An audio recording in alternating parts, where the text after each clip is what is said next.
Hello दोस्तों, एक बार फिर से स्वागत है आपका हमारे YouTube channel daily am facts में। आज हम जिस कंट्री की बात करने जा रहे हैं वो कंट्री का नाम है ओमान। ये देश वाकई में सबसे अलग है क्योंकि इस देश ने सिर्फ 40 सालों में इतनी डेवलपमेंट कर ली है कि ये देश पूरी दुनिया के देशों के लिए डेवलपमेंट मॉडल बन चुका है। आज के दिन इस देश में कोई भी गरीब नहीं है और इस देश के लोगों की संख्या से ज़्यादा टूरिस्ट की गिनती होती है। दोस्तों, आज की हमारी इस वीडियो में हम आपको ओमान देश के कुछ ऐसे अमेजिंग फैक्ट्स बताएंगे जिन्हें जान के आप हैरान हो जाएंगे। आगे बढ़ने से पहले चैनल को सब्सक्राइब करके बेल आइकन ज़रूर से प्रेस कर लीजिएगा सो डैट आपको मिले हमारी लेटेस्ट वीडियो की नोटिफिकेशन, वो भी सबसे पहले। So without wasting any time let's get started. क्या आपको पता है ओमान देश 1 लाख साल से भी ज़्यादा पुराना देश है। ये देश पहले ओमानी अल सईद फैमिली के राज में था और फिर उसके बाद सुल्तान कबूस इस देश का रूलर बन गए। ये देश अरब देशों के इतिहास में सबसे पुराना देश है जिसमें आज तक लोग रह रहे हैं। और दोस्तों, हम आपको बता दें कि ओमान का रूलर सुल्तान कबूस दुनिया का लॉन्गेस्ट सर्विंग रूलर है। सुल्तान कबूस ने ओमान पर रूल करना 1970 में शुरू कर दिया था और ये आज तक इस देश में राज कर रहे हैं। दोस्तों, बात हो चाहे अमेरिका की या फिर भारत की, दोनों देशों में टेररिस्ट अटैक कभी ना कभी हो चुके हैं। पर अगर बात करें ओमान जैसे देश की, इस देश में टेररिज्म रेट एकदम ज़ीरो है। इसका मतलब कि इस देश में 1970 से लेकर अब तक एक बार भी टेररिस्ट अटैक नहीं हुआ। शायद यही रीज़न है कि सुल्तान कबूस अभी तक इस देश पर राज कर रहे हैं। दोस्तों, ओमान चाहे दिखने में एक छोटा सा देश दिखे पर यह देश काफ़ी चीज़ों में माहिर है। जैसे अगर बात करें शिप्स की तो ओमान का नाम सबसे ऊपर आता है। ओमान देश 3 जगह से समुद्र से घिरा हुआ है जिसके चलते इस देश में शिप्स की डिमांड बहुत ज़्यादा है और यही रीज़न है कि ओमान देश में शिप बनाने वाले दुनिया के बेस्ट शिप मेकर माने जाते हैं। दोस्तों, हमारे भारत देश में अल्कोहल लेने के लिए आपको 21 साल का होना ज़रूरी है और यही सेम रूल यूएसए और बाकी देशों में भी लागू होता है। पर ओमान जैसे देश जहां पर 95% लोग मुस्लिम कम्युनिटी को बिलोंग करते हैं, वहां अल्कोहल को हराम यानी कि पाप माना जाता है। तो अगर कोई ओमान का सिटीज़न या फिर टूरिस्ट ओमान में अल्कोहल कंज्यूम करना चाहता है तो उससे पहले पुलिस से लाइसेंस लेना पड़ता है। बिना लाइसेंस के ओमान देश में अल्कोहल कंज्यूम करने पर जेल भी हो सकती है और वो भी 6 महीने तक की। दोस्तों, आप सभी ने अपनी सोसाइटी में अलग अलग तरह के घर देखे होंगे और हर घर का कलर अलग होता है। कुछ लोगों को लाइट कलर पसंद होते हैं तो कुछ को डार्क। और अगर बात करें ओमान देश की तो इस देश में आपको सारे घरों का रंग वाइट ही दिखेगा। ये इस देश का ट्रेडिशन ही है कि हर घर का रंग सफ़ेद होता है। फिर बात हो चाहे किसी के घर की या फिर गवर्नमेंट के ऑफिसेज़ की, सबका रंग आपको सफ़ेद ही देखने को मिलेगा।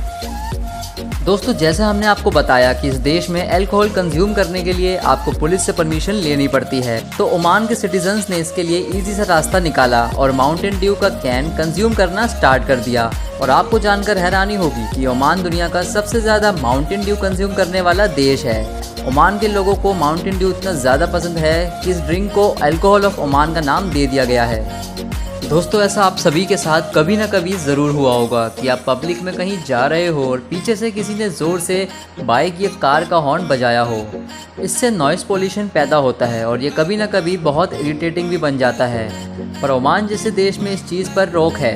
ओमान में आप अगर कोई व्हीकल ड्राइव कर रहे हैं तो आप बिना वजह के हॉर्न नहीं बजा सकते। ऐसा करने वाले को पेनल्टी के तौर पर फीस भी भरनी पड़ सकती है। दोस्तों, एजुकेशन हम सब के लिए काफ़ी इम्पॉर्टेंट है, इसीलिए हम सभी बचपन से स्कूल में पढ़ना स्टार्ट कर देते हैं और फिर कॉलेजेस में भी। और अगर बात करें भारत देश की तो भारत की लिटरेसी रेट इस टाइम पर 78% है और ये फ्यूचर में ऊपर या नीचे भी जा सकती है। पर अगर बात करें ओमान देश की तो इस देश का लिटरेसी रेट हर साल इंक्रीज़ होता है और 2019 के स्टैटिस्टिक्स के हिसाब से इस देश का लिटरेसी रेट 92% है, जो कि 2020 के एंड तक 94% तक चला जाएगा। दोस्तों, ये तो आप सभी जानते होंगे कि यूनाइटेड अरब एमिरेट्स और दुबई जैसी कंट्रीज़ ऑयल एक्सपोर्ट्स के लिए फेमस है और इसीलिए ये कंट्रीज़ अमीर देशों की गिनती में आती है। पर अगर बात करें ओमान देश की तो ये देश एग्रीकल्चर, पोल्ट्री और ऑयल एक्सपोर्ट के लिए फेमस है। ओमान एक दिन में 9 लाख से भी ज़्यादा ऑयल बैरल्स एक्सपोर्ट करता है, तो आप सोच ही सकते हैं कि इस देश के लोग कितने अमीर होंगे। हम लोग जितना भी कमाते हैं उसके हिसाब से हमारी गवर्नमेंट हमारे पर इनकम टैक्स लगाती है। ज़्यादा इनकम कमाने वालों को ज़्यादा इनकम टैक्स देना पड़ता है। पर ओमान जैसा देश जो अमीर देशों की गिनती में आता है, वहाँ पर किसी को भी इनकम टैक्स नहीं भरना पड़ता।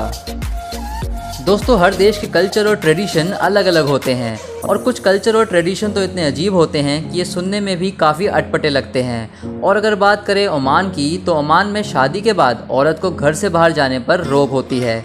एक शादीशुदा औरत सिर्फ हफ्ते में 1 दिन ही बाहर निकल सकती है। इसलिए अगर आप कभी ओमान घूमने जाएं तो आपको पब्लिक में शायद वुमेन की गिनती काफ़ी कम नज़र आए। दोस्तों आप बाज़ार शॉपिंग करने के लिए जाते ही होंगे, फिर चाहे बात हो कपड़े खरीदने की या फिर कुछ और सामान के लिए। पर क्या आप जानते हैं कि दुनिया का सबसे पुराना बाज़ार किस देश में लगता होगा? अगर आप सोच रहे हैं कि ओमान, तो आप बिल्कुल सही सोच रहे हैं। ओमान देश का बाज़ार मतरा सौक दुनिया का सबसे पुराना बाज़ार है जो आज तक चला आ रहा है। ये बाज़ार ज्वेलरी, परफ्यूम और कपड़े के लिए फेमस है।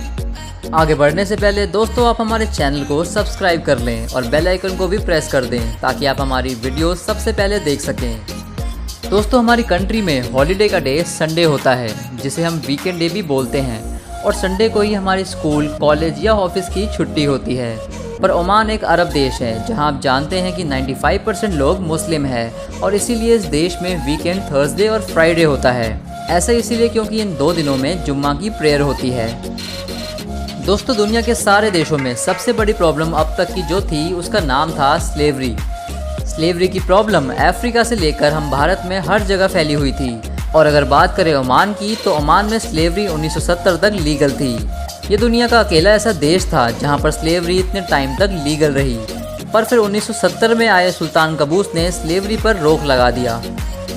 दोस्तों अगर बात करें वॉर की, तो दुनिया में कई सारी वॉर्स हुई थी और इनमें से सबसे ज़्यादा तबाही बचाने वाली वॉर वर्ल्ड वॉर 2 थी, जिसमें करोड़ों से भी ज़्यादा लोगों ने अपनी जान तक गंवा दी थी।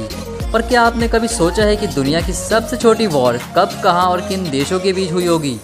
नहीं पता तो हम आपको बता दें कि दुनिया की सबसे छोटी वॉर ओमान और ब्रिटेन में 1996 में हुई थी, जो कि सिर्फ 40 मिनट तक चली थी। तो कैसा लगा आपको हमारा आज का ये वीडियो? अगर पसंद आया हो तो लाइक करें, नोटिफिकेशन बेल को प्रेस करना और दोस्तों के साथ शेयर करना बिल्कुल ना भूलें। हम जल्दी वापस आएंगे एक नई वीडियो के साथ, तब तक के लिए बाय बाय।